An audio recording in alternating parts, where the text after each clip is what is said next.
Hello and welcome to Jimmy Grebnur's podcast. I'm Jimmy Grebnur, and I'm here today with Stoney, a rap and electronic artist. You can check out his music on SoundCloud. He's dropping new tracks all the time. And by VampQuest, a LitRPG Novel by Addison Runberg. Enjoy the show. Who are some of your musical influences? Oh, geez, that's a hard question.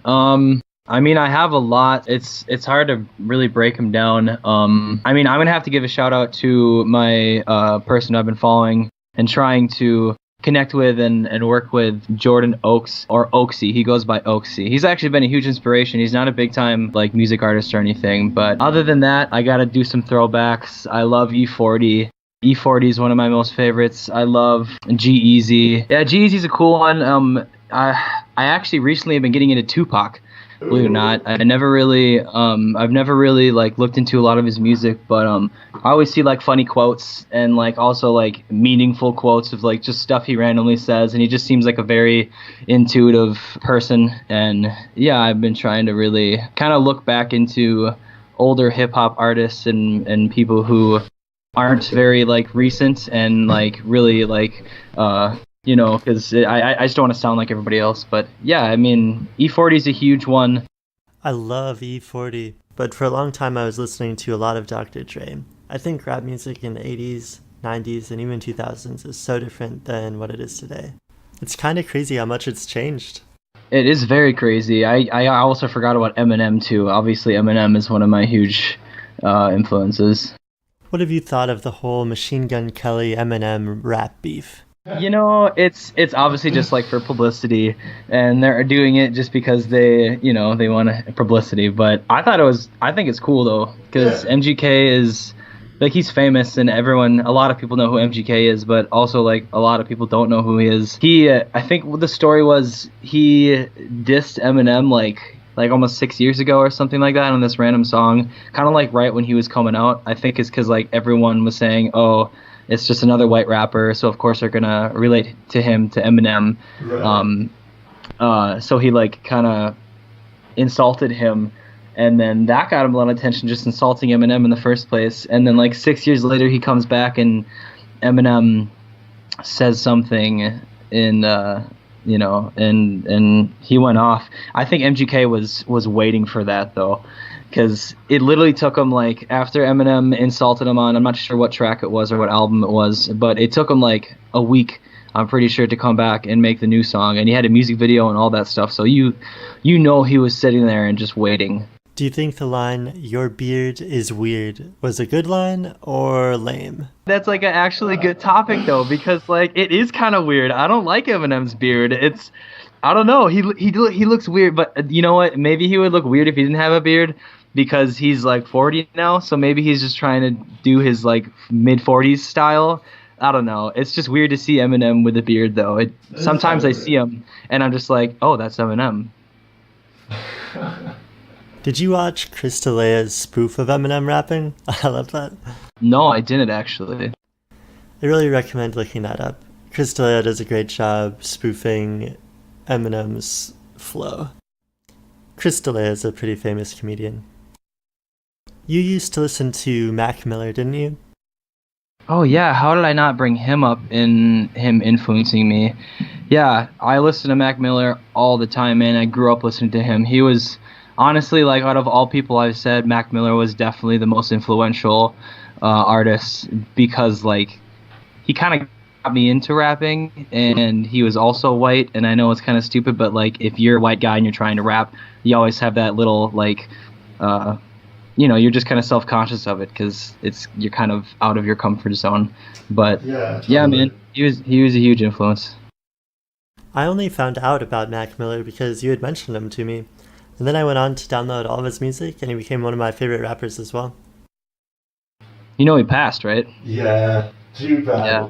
And it's crazy. He called out the way he was gonna die too. I watched an interview, and you can look it up too. It's kind of more popular now, because at one point he was I don't want to die as an overdose. Who's remembered if they're dying of an overdose? And no one wants to do that. You're just a loser that's dying from an overdose. And he totally bashed himself because obviously that's what happened, and it's just so sad because he was such a good artist. I love his line where he says, "I'm Mac Miller. Who the fuck are you?"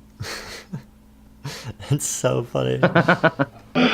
Yeah, he's pretty blunt sometimes. I don't know. That's what makes it fun. He's funny. That's why I like his music so much. Is like he had such a funny way of going about his things. I was just reading a lot of comments in a thread about Mac Miller's death that made me feel really bad for Ariana Grande. She's had some really bad stuff happen in her life, from her ex-boyfriend's untimely death to that bomb going off at one of her concerts that killed a ton of her fans. It's so horrible and crazy.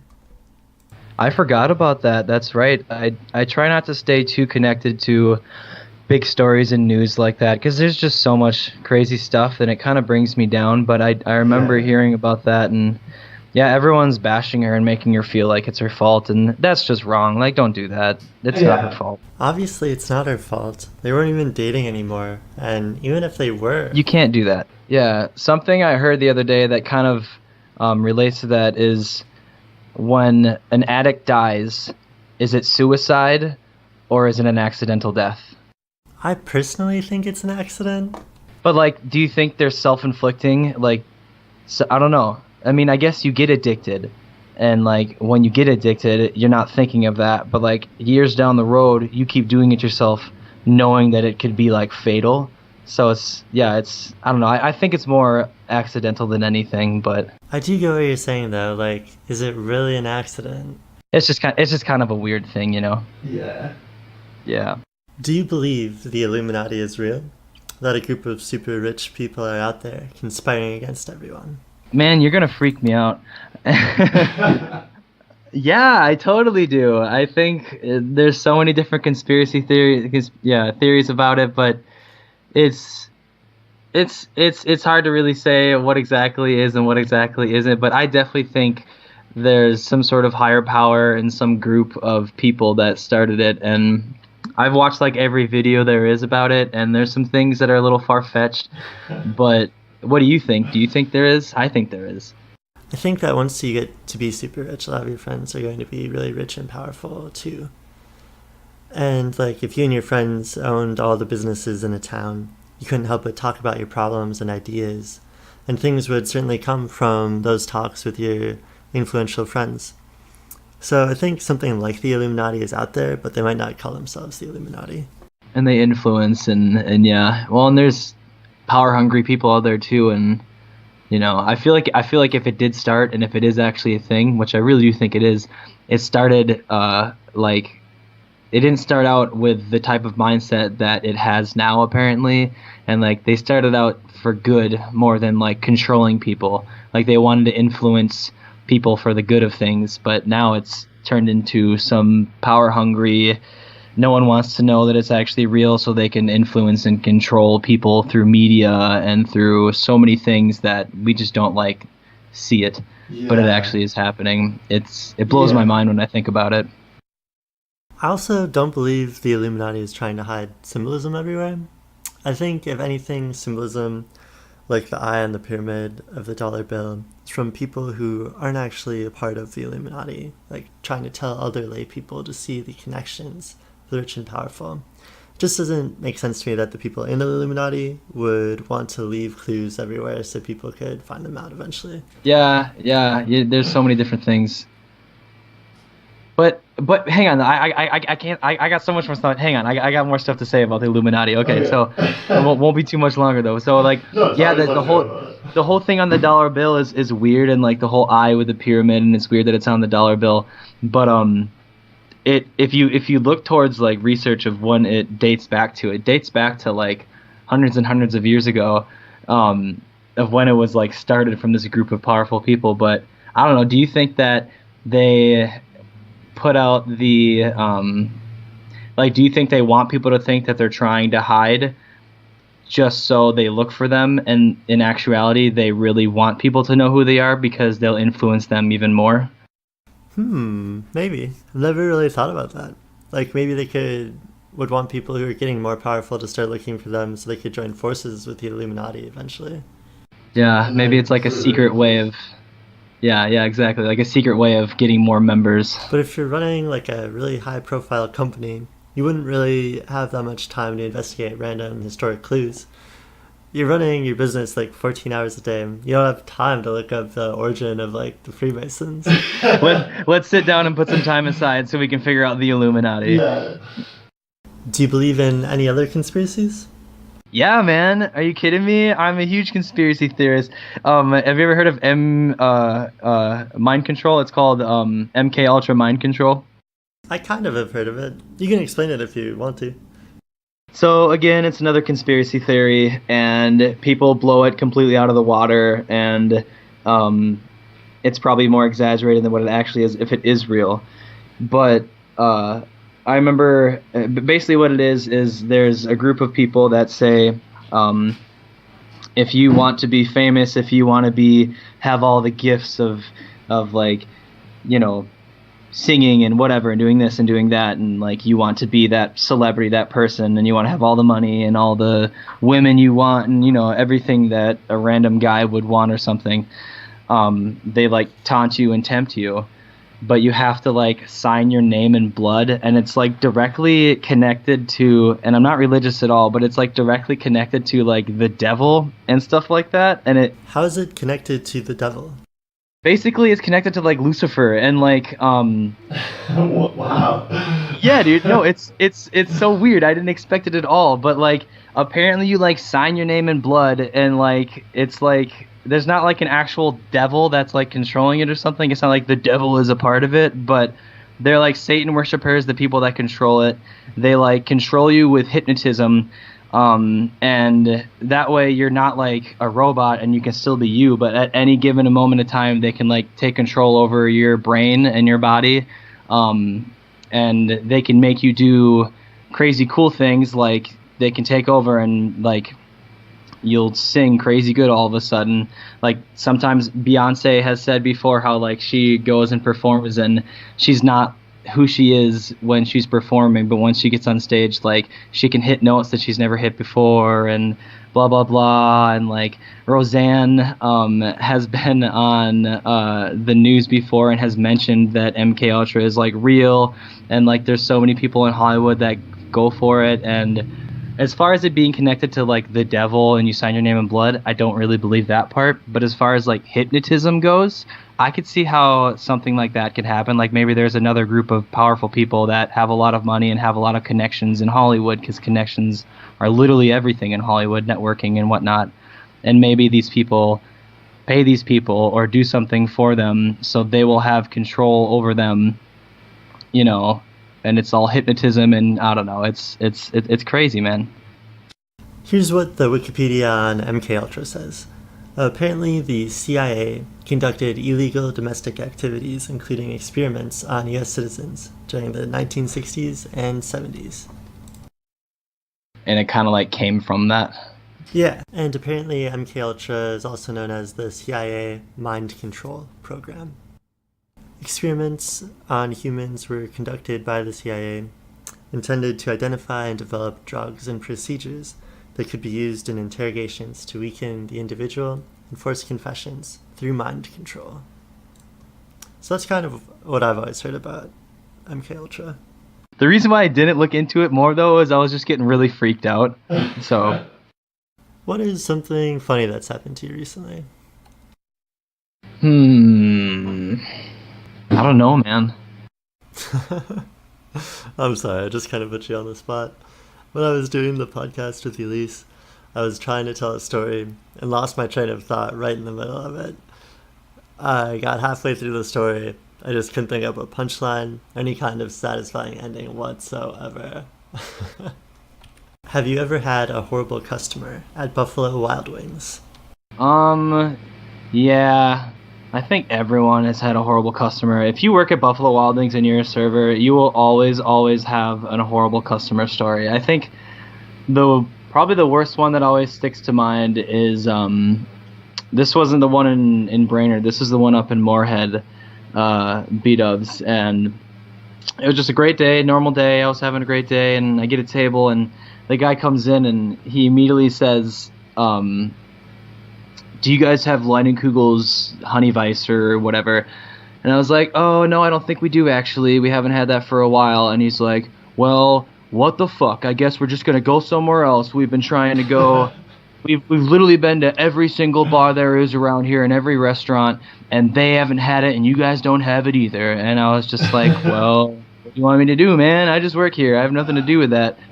And then like he was super mad about it, and I said we didn't have the beer, and then I walk away to get the beer that he asked for, because I thought it was let's just say he wanted Leinenkugel's Honey Weiss, and I thought we had Summer Shandy on tap.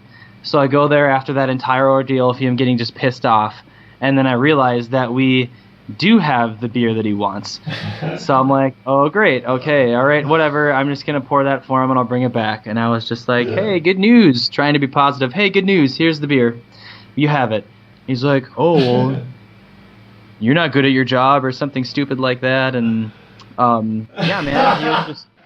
I know, he was just throwing the F-bomb at me and like just swearing left and right, and the wife was just right there alongside him. Meanwhile, their kids, 2 like 5-6-year-olds, are sitting there, have no idea what's going on, and the mom's just completely supporting his behavior, and I'm just trying to be a good server and like not break character and like not get mad at them. And but they're making me kind of nervous though. So that happens, and then I make like one mistake on their food order because I'm nervous, and then they get super pissed off at me again, and they start swearing at me again. So I'm done with it, and I'm just like, have you ever made a mistake at your job? Are you perfect at your job? And they look at me like a deer in headlights. Wait, did you actually say that to him? I actually said that to them. I'm not lying. I said that to them, and I was just like, are you perfect at your job? And I'm like, no, obviously you're not. And I was just like, why are you talking to me like this? Why are you disrespecting me? I'm a human being. Like, I'm just working here doing my best. Like, you don't have to treat me like this. This is ridiculous. And they were just strucken back and, like, had no idea what to say. And they got super mad, of course, but, like, I walked away.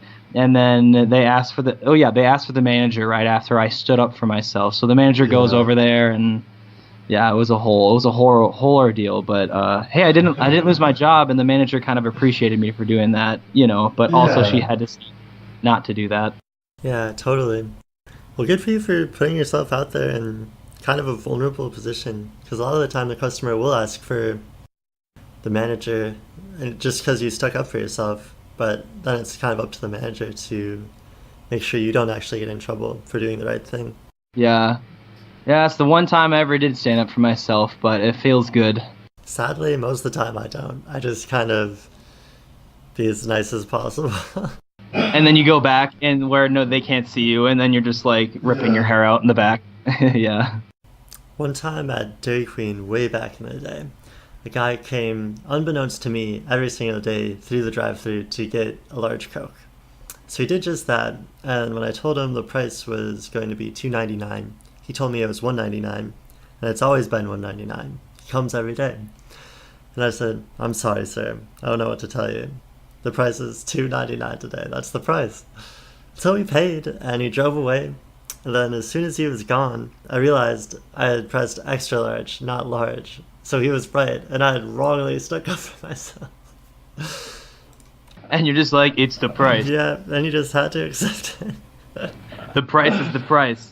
Yeah, I felt bad, but when I found out, there was really nothing I could do. So yeah, I've never worked fast food before. I've only served, and I feel like that'd be more stressful though, because sometimes I take phone calls at B-dubs, like when I'm not busy, and like when you're on the phone, it's kind of similar to like if you're like you're constantly multitasking when you're working at Dairy Queen, especially because like if you're doing the drive-through and you're also making stuff, and like, do you guys have separate people for like the cashier and the drive-through, or do you kind of do everything? At Dairy Queen, we would take the order, make the food, and then do the cashier part too. So literally everything.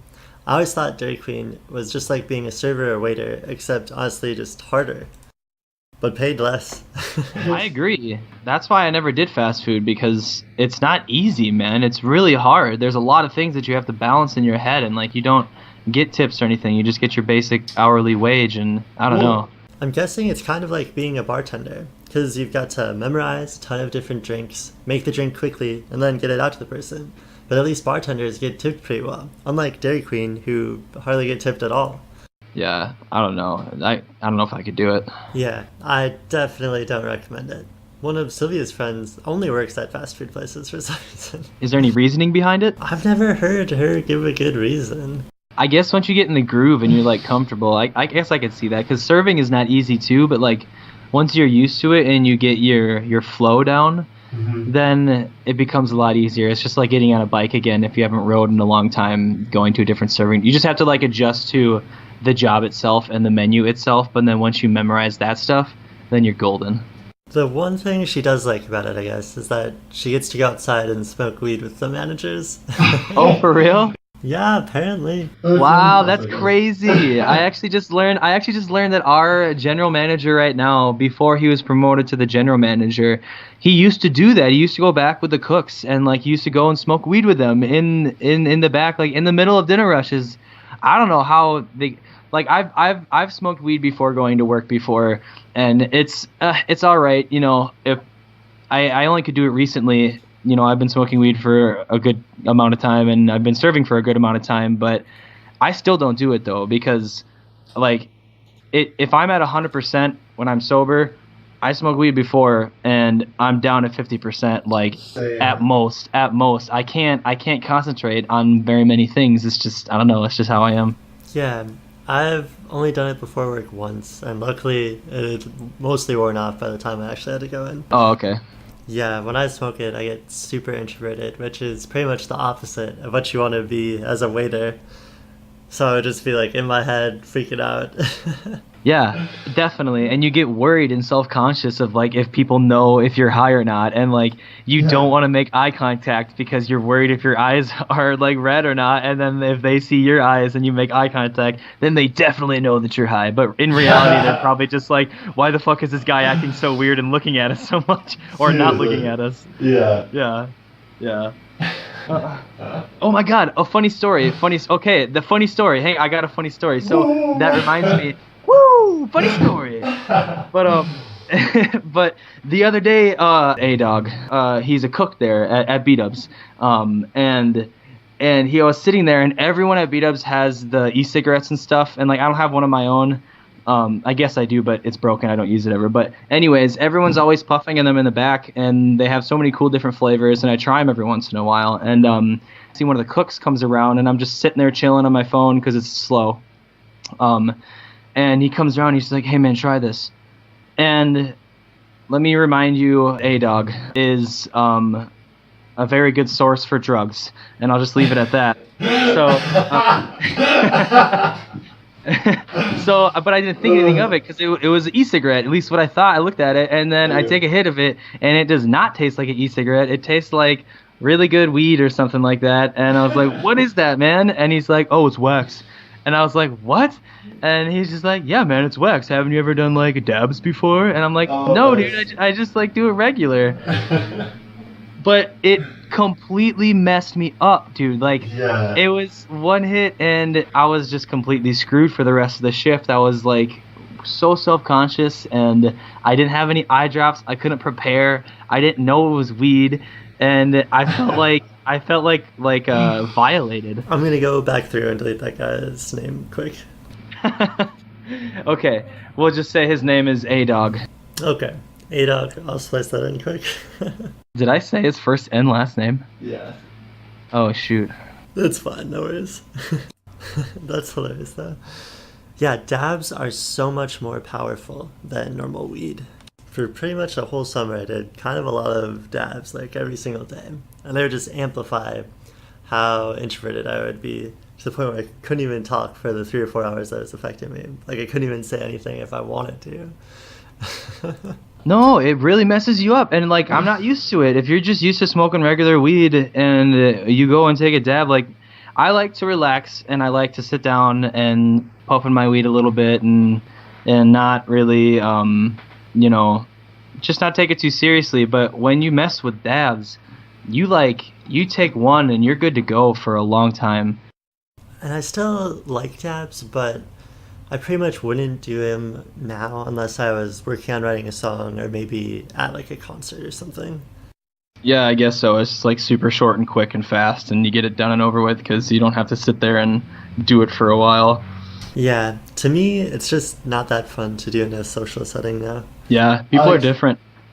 Yeah, it's just like if I'm going to be hanging out with people, I want to be more extroverted, not more introverted. I don't want to be in my head thinking, oh man, if I say that, I'm going to sound so stupid. Yeah, I know. And if you don't do it a lot, then that stays with you. And I don't know. It's hard not to be. You have to like force yourself not to be, and then eventually you just aren't. But I don't know. I will say smoking out of those vape pens is so much nicer than smoking like out of a pipe. You don't have to cough at all, basically. Yeah, very convenient too. Yeah, totally. One time, and I probably even shouldn't bring this up, I was smoking dabs while inside the commander playing bingo. Fuck yeah! It was so stupid. Bingo and dabs. That's what I'm talking I about. feel kind of bad about doing it. What? No! I would totally do that if I was playing bingo. Are you kidding me? Like, Yeah, well, what I if you guess. win? What if you win and you're just like, oh god, I won, and you're like too freaked out and scared to go up and like say bingo, so you just don't, and like you Yeah. don't win because you're just too messed up. What advice would you give to yourself 5 years ago? Ooh, that's a good one. I like that question. I think if I met myself 5 years ago, I would just tell myself that you just gotta relax and be patient and just wait for life to happen.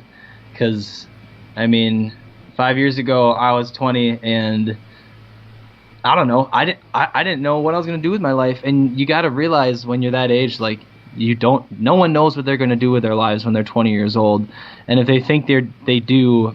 Half of the time I feel like it doesn't actually work out that way, and it works out a different way. And I don't know, I guess the advice I would give is you just got to let things come to you and be patient, and then things will happen, and just be positive and happy and nice to everybody. I think that's really great advice. When you're just out of high school or college, it's natural to want things to keep happening, like they happened when you were in school.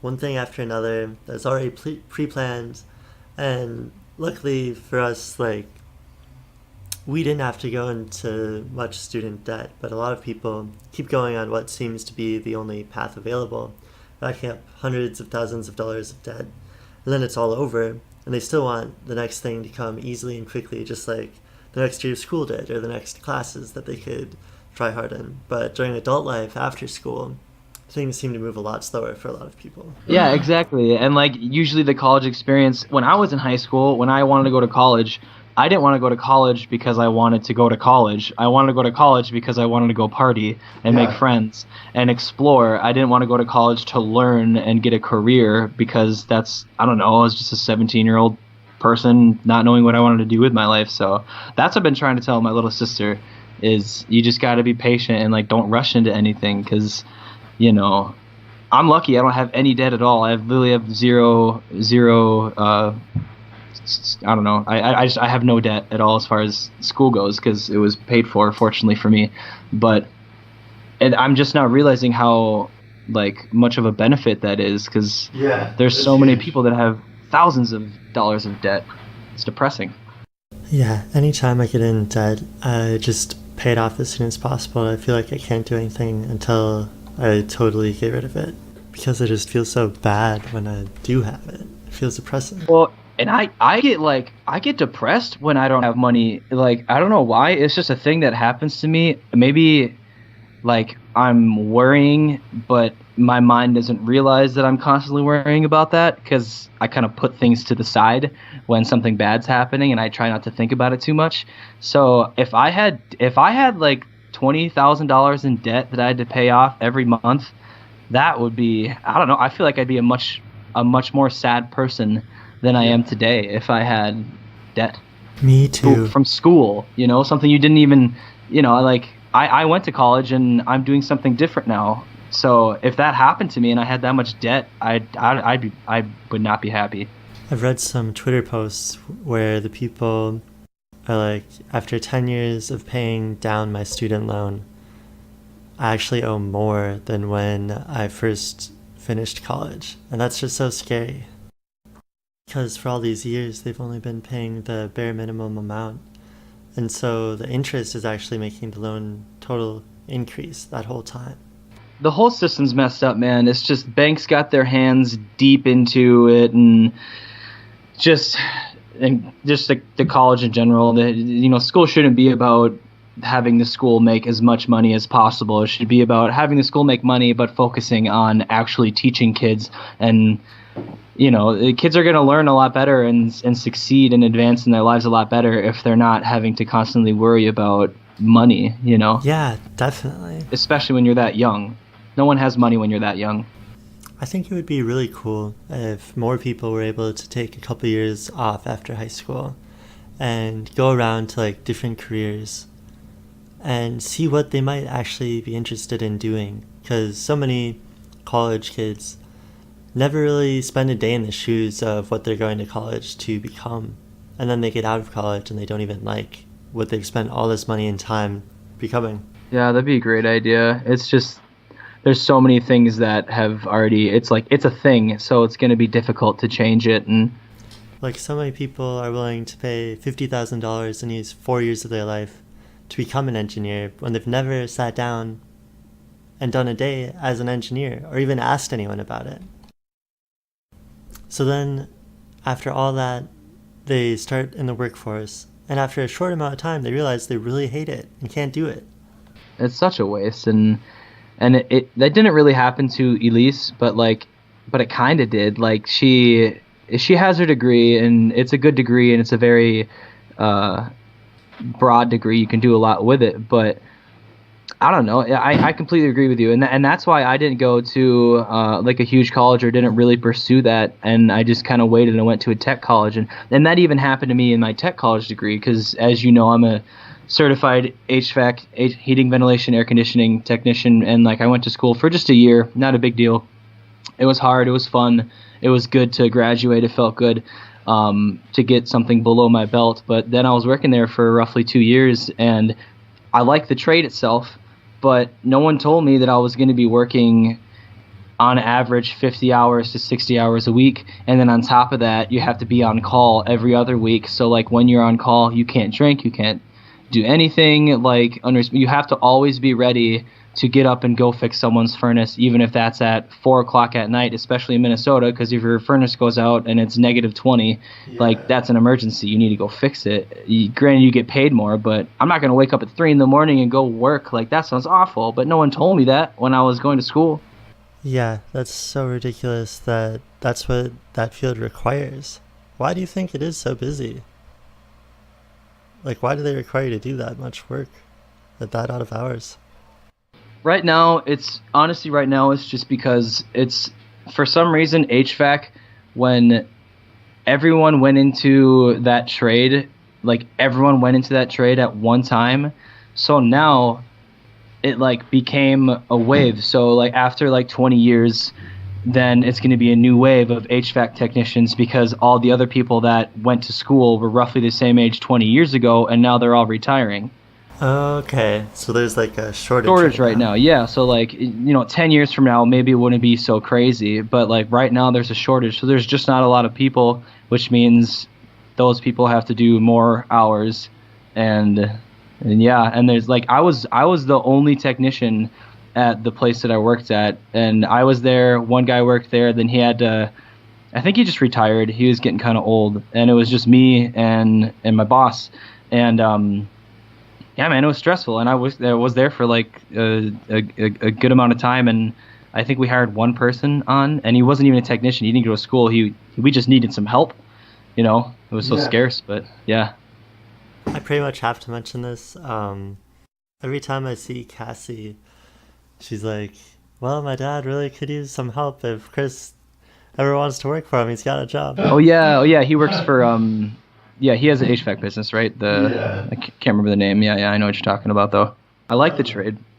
I've been looking into getting involved with the power line companies, because apparently you can make really good money working on the power lines, $80,000 to $100,000 a year, easy. Yeah, but you might die, though. That's very true.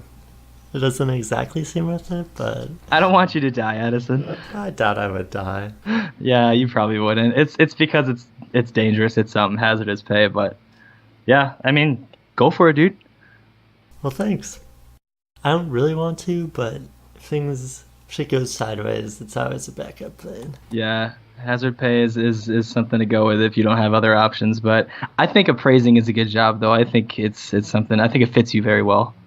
Yeah, I think since it's been in our family for so long, kind of the practice is just kind of getting ingrained in you. Since my grandparents done it, my dad's done it, I'm like, yeah, I guess I can do it too. Yeah, you grow up with it, so it's just kind of almost second nature without you realizing it. Yeah. Hey, could you tell a story where you were like rollerblading down a street or something? You talking about when I got in that big accident? I believe so. Yeah, for sure. Like when I went through the windshield, right? Yeah. That one? Okay, cool. I wasn't rollerblading. That would have been crazy if I was rollerblading, though, because I was going like 20 miles per hour. I was bombing the hill. But anyways, yeah, I was just being a stupid. I think I was like 11, just being a knucklehead. But I was on my dad's speed bike. I said it was a speed bike. It was just a regular bike with a speedometer on it. It wasn't anything special, but I thought it was super cool because there's a speedometer on it. So I always tried to track my speed and go as fast as I possibly could. So really, this whole thing is the speedometer's fault, not mine. But anyways, coming back from the pool, riding my bike back from the pool, and I look at the speedometer, and like there's a huge hill right before I get to my house, and I bombed it all the time. But this time, I specifically went higher up on the hill where I didn't need to, so I could go as fast as I possibly could. And I was going all the way down the hill. Need I remind you, I had I was distracted very easily when I was that age, so at the time I'm super focused on going as fast as I possibly could. And I get on the hill, I'm going to 15, going to 18, I hit 20, and I'm like, this is crazy. I don't think I've ever went this fast by myself before. And then I hit 20 miles per hour, so like in my head I'm like, check, okay, now I'm done with that. But then I forget that I'm going 20 miles per hour.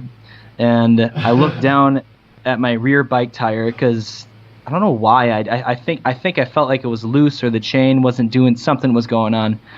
And as I look up, I noticed there's a car right in front of me, except I didn't have time to process it, and I just hit the back of that car, going roughly 20 miles per hour, and went straight through the windshield. And I think I was knocked out for a good 2 minutes.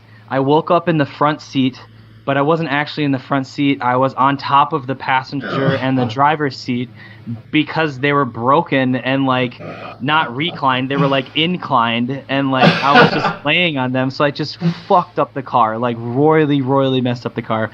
And I'm so out of it. So instead of like opening the door, I climb out of the broken back rear windshield that I just went through.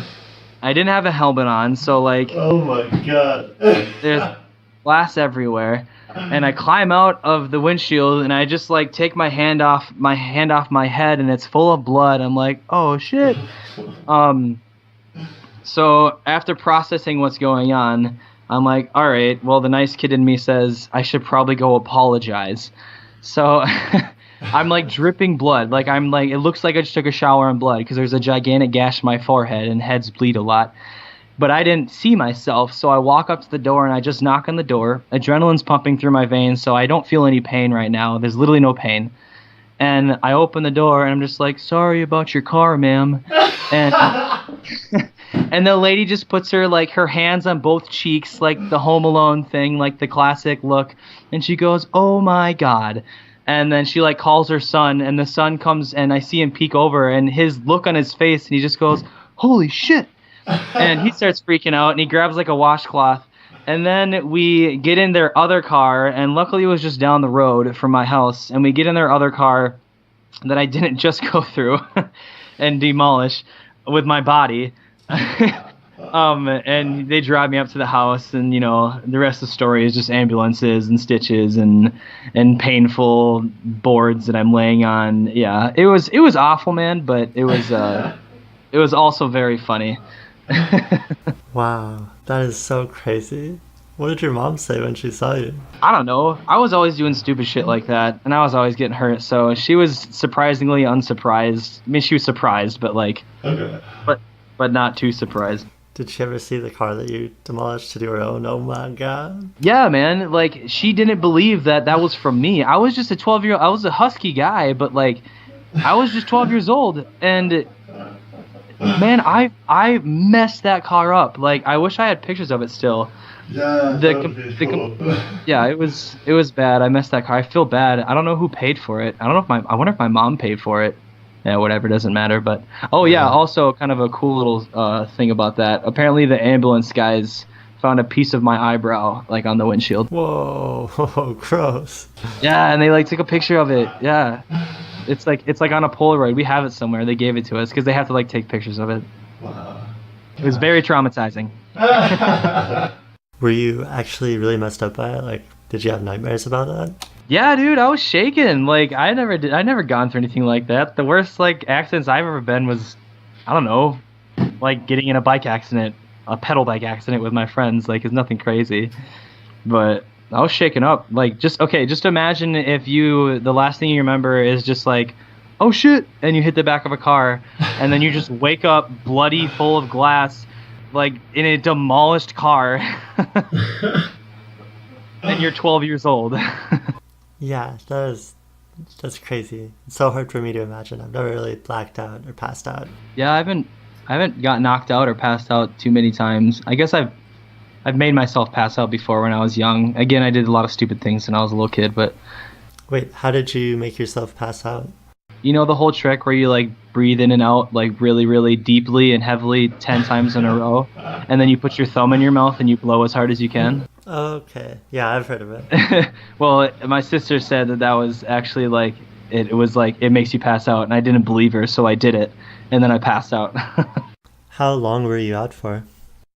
Only like I don't know, like 10 seconds or something like that. Nothing too crazy, but I did hit my head on a plate when I was going down, and apparently it was like crazy scary.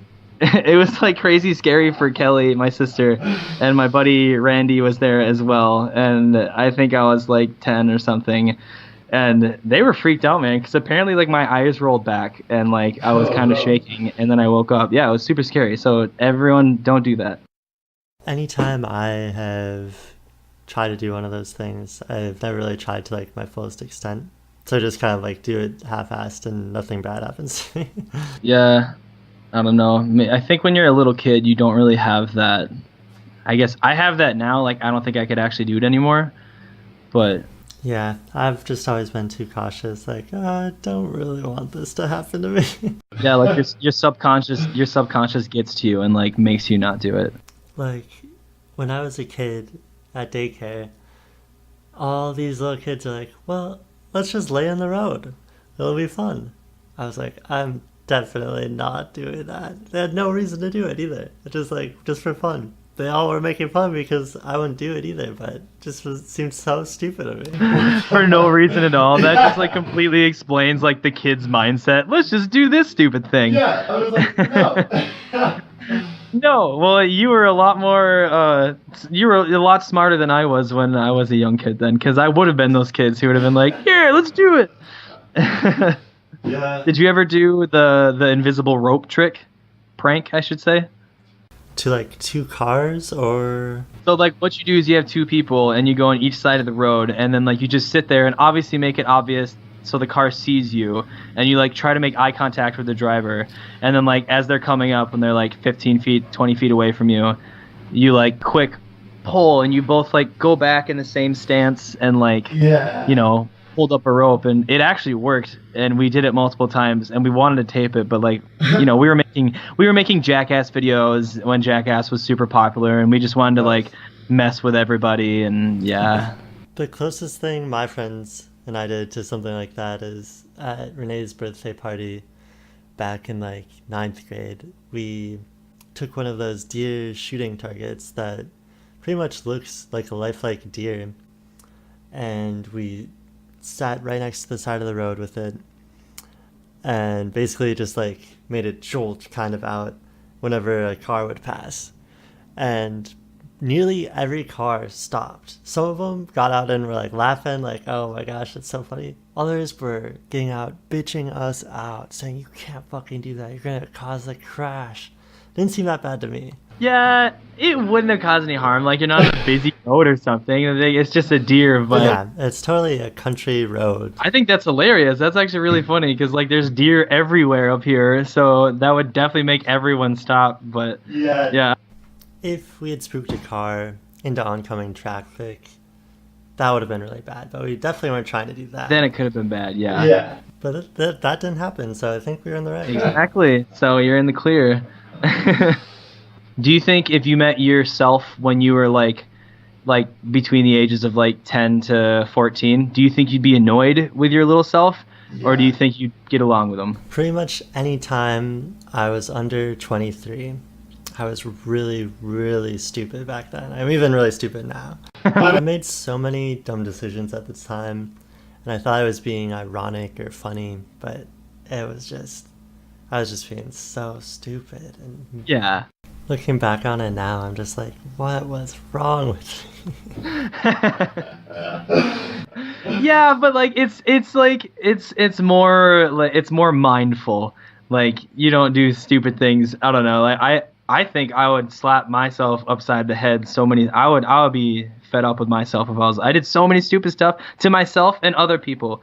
Like I remember, and I was influenced really easily too. Like I had this friend named Christian, ironically, same name as me, and we were playing and we were just hanging out, and like he always wanted to do like bad stuff, so he convinced me to fill water balloons up with mustard and go on our porch. And like if you go on our porch, you can see clearly like the neighbor's roof because we're kind of like above, we're kind of on the hill. Sure. And we're just like, oh, this is gonna be hilarious, let's just throw these mustard balloons at the roof and it'll be funny. And then I throw it at the roof, and then I immediately regret it because it's just this gigantic yellow spot and really obvious. And like, so my mom comes home and she's like, you need to go over there and apologize. And that was probably the most embarrassing moment of my life. Yeah. Did you come clean and be like, I'm sorry I threw the mustard on your roof? Like, it made me feel so stupid saying, like, I'm sorry we threw mustard balloons on your roof. Like, it made me feel like, what the hell are you thinking, dude? You're retarded. Yeah. In 10th grade, Kellen drew on Chase Mason's car with ketchup. And I don't know exactly what he said, but it was something along the lines of, like, you suck, Chase. He wrote that in ketchup on Chase's car. And for a whole week after that, everyone in the school was like, yeah, Chase Mason is going to beat all you guys up. Anyone who was involved with that. We were just like, oh, fuck. We were all like hurrying to our classes. We were so afraid we would see him in the hallway. I'm pretty sure like we all even were armed with pens, like to protect ourselves with. And the funny thing is, he never even said anything to us about it. I mean, that's high school for you. Someone says they're going to beat you up and it's like the talk of the high school, but nothing even happens ever. Did you ever get in any fights in high school or any other time? No, I wanted to, because like there was, there's always those guys that are very like alpha male, and like fighting is like very important to them and they have to prove their like dominance. Yeah, like if I said Levi, I won't say his last name, but I think you know who I'm talking about. I know who you're talking about. Yeah. Like even this past weekend, he was about ready to fight someone, and something I can hardly even get my mind around. Like, what makes him want to get in those situations? And I kind of think he likes everyone talking about him, and maybe he likes that attention. And he possibly thinks it'll, like, attract someone. I don't know. I don't think so. The only fight I've ever been in, really, was when I was like, I think I was in 3rd grade, and we were on the playground, and it was this new kid named Ethan, and for some reason I really didn't like him, and like. Wait, in your grade?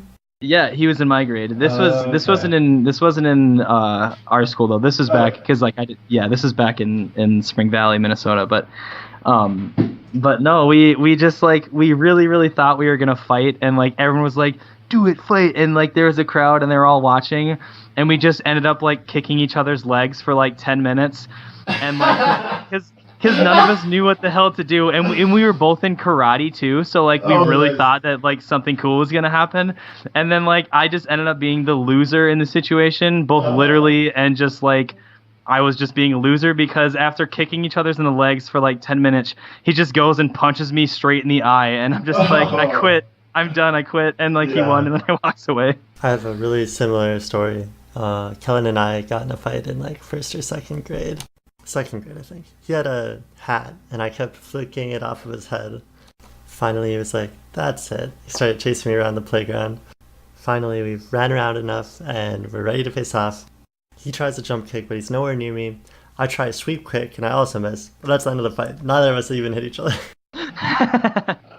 It's just like so anticlimactic. And so like after that, we had to have an eye to eye, and then we became best friends for like the rest of high school. It's pretty funny that that's how our friendship started. Yeah, that's something that I always never ever understood is like when two guys, Brandon and Joey in high school, they were fighting each other and like they hated each other before, and this was like I think like junior year of high school, so it wasn't even like you were little kids. They literally hated each other before. They were rivals, both on the football field and off, and they just beat the crap out of each other. And I didn't see this fight. I just saw like the aftermath, and then they were just best buds from junior and senior year and on. And like, I just don't get that. I don't know. It's some kind of weird psychology thing. Like, people get in bar fights, and then after the fight, they're best friends the rest of the night. It's so weird. I think it's like maybe you take out all your aggression, and like both of you take out all your aggression, and then you're just like, oh, now I feel bad for punching this dude. Yeah. And it's like just maybe it's like your just humanity side coming through after you've let all your aggression out. I don't know. I should look that up and see if there is a psychological term for that phenomena. The mind is a crazy thing. And that concludes our podcast with Stoney Rowe and Jimmy Grebnur. Check out Stoney Rowe on SoundCloud today. He's got new awesome alternative and rap tracks. This episode was also brought to you by VampQuest, a LitRPG novel by Addison